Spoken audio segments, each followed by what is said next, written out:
18h30, si vous nous rejoignez, un acte terroriste islamiste, pour reprendre les termes du président de la République que l'on va entendre dans quelques instants, a donc été commis, perpétré en plein cœur de Mulhouse, dans le Haut-Rhin, cet après-midi, en plein milieu d'après-midi, par un homme qui a crié Allah Akbar, qui a commis une attaque au couteau, qui a tué une personne, en a blessé assez gravement deux autres. C'est le dernier bilan dont on dispose. Acte terroriste islamiste d'après le président, sachant que le parquet national antiterroriste s'est saisi de l'enquête. Écoutons Emmanuel Macron en direct du Salon de l'Agriculture il y a quelques instants.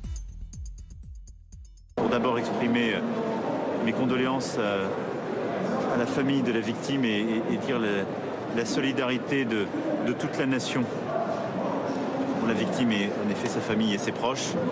J'ai eu à l'instant le ministre de l'Intérieur qui m'a rapporté les principaux éléments qui étaient dans sa connaissance. Il s'exprimera ce soir pour donner les détails sur le dossier. Le procureur s'est saisi et le CNAT s'est donc saisi, qualifiant ainsi cet acte d'acte terroriste, qui ne fait donc pas de doute, d'acte terroriste islamiste, compte tenu de l'expression du terroriste.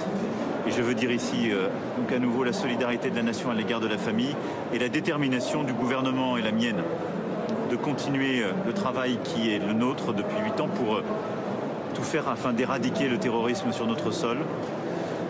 Je ne veux pas ici en dire davantage parce que c'est au ministre de donner les éléments, mais la détermination est complète et au-delà de ce qui a été fait, nous prendrons évidemment tout acte utile pour répondre à ce qui vient de se passer.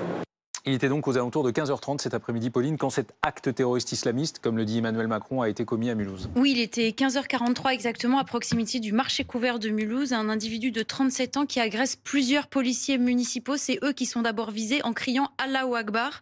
Puis il agresse un passant, une personne civile qui s'est interposée, qui est décédée.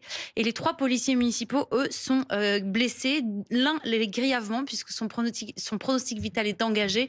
Les 2 autres le sont plus légèrement, sont tous dirigés vers des hôpitaux. Ce qui est intéressant de noter, c'est qu'on ne parle plus d'attaque au couteau, on parle désormais d'attentat ou d'acte terroriste islamiste, pour reprendre les mots d'Emmanuel Macron. Le parquet national antiterroriste s'est saisi. Il a ouvert une enquête en flagrance des chefs d'assassinat en relation avec une entreprise terroriste et tentative d'assassinat en relation avec une entreprise terroriste sur personne dépositaire de l'autorité publique, les policiers municipaux en l'occurrence. L'individu, lui, 37 ans, a été interpellé. Il est inscrit au fichier FSPRT, c'est-à-dire le fichier de radicalisation, de signalement de prévention et de radicalisation à caractère terroriste. Donc ça donne tout de suite une coloration terroriste au dossier. Connu comme étant radicalisé. Exactement. Il crie Allahu Akbar, il rentre en garde à vue.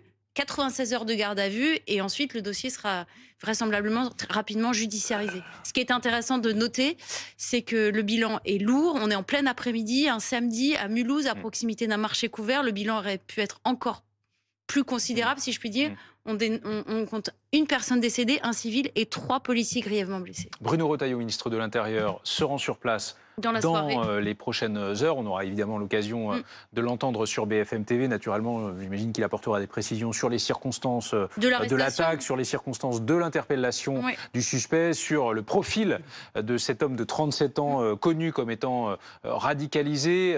Laurent, le parquet national antiterroriste se saisit de cette affaire ce soir, qualifiée d'acte terroriste islamiste par Emmanuel Macron lui-même. Le parquet national antiterroriste qui se saisit, au-delà du fait que bien sûr ça colore, si je puis dire, cette affaire gravissime, ça permet quoi de plus, si je puis dire, en termes de moyens d'enquête?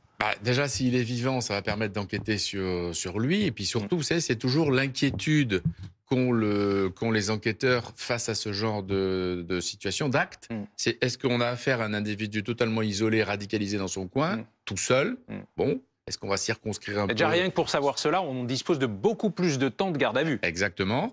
Donc, 96 heures. 96 heures. Donc, est-ce qu'il était tout seul? Est-ce qu'il s'est radicalisé, auto-radicalisé tout seul? Est-ce qu'il est passé à l'acte tout seul? Ou est-ce qu'il a été téléguidé? Ouais. Est-ce qu'il y avait des complicités? Est-ce qu'il a été téléguidé par d'autres? Comment? C'est auto-radicalisé par les réseaux. Et ça, c'est le travail du PNAT et des enquêteurs antiterroristes, évidemment, de creuser ces pistes pour voir s'il n'y a pas de... L'année dernière, il n'y avait pas eu tant que ça d'attaques au couteau. On était dans une année plutôt en baisse. Là, il y en a eu en juillet à Apt. Il y en a eu une déjà. On en est à 2 depuis le début de l'année. il y a... Sur le terrorisme. Sur le terrorisme. Parce qu'en criminalité, il y en a beaucoup. Oui, bien sûr, sur le terrorisme. Donc on était plutôt sur... Donc là, on assiste, tous les signaux sont plutôt au rouge dans tout ce qui est, danger terroriste, entre l'Allemagne... Oui. Bien sûr, mais le fait qu'il soit connu et donc inscrit au fameux FSPRT va reposer l'éternelle question. Oui. C'est-à-dire quand les auteurs ne sont pas connus, donc ni fichier S, ni intégrés dans ce fameux FSPRT, on se dit il y a eu une faille puisque c'est manifestement quelqu'un de dangereux puisqu'il a commis un attentat terroriste islamiste et il n'avait pas été détecté comme étant potentiellement dangereux. Oui. Et quand c'est quelqu'un qui est connu des services de police et de renseignement et qui commet un attentat, eh bien c'est un autre reproche qui est fait. Peut-être avait-il des obligations, c'est ça qu'il faudra déterminer. Oui. C'est dans son dossier, peut-être avait-il des obligations de pointage, de soins, de je ne sais pas quoi. Les obligations, quand on veut commettre un attentat, c'est pas ça qui retient. Non, mais c'est là où on verra les responsabilités et les carences éventuelles ou les failles éventuelles. Donc ça va reposer cette question de comment se protège-t-on dans une démocratie d'individus dont on connaît la dangerosité. Un homme de nationalité française d'ailleurs ou pas? On ne le sait pas. On ne le sait pas encore. Arrêtons-nous aussi sur le fait que cet homme est vivant. Il a été interpellé juste après, et on ne sait pas encore dans quelles circonstances exactement, juste après avoir perpétré cette attaque faisant, c'est le dernier bilan, un mort et deux blessés, un mort, une personne civile. Et deux blessés assez grièvement, deux agents publics, deux agents municipaux, 3 blessés désormais, dernier bilan actualisé.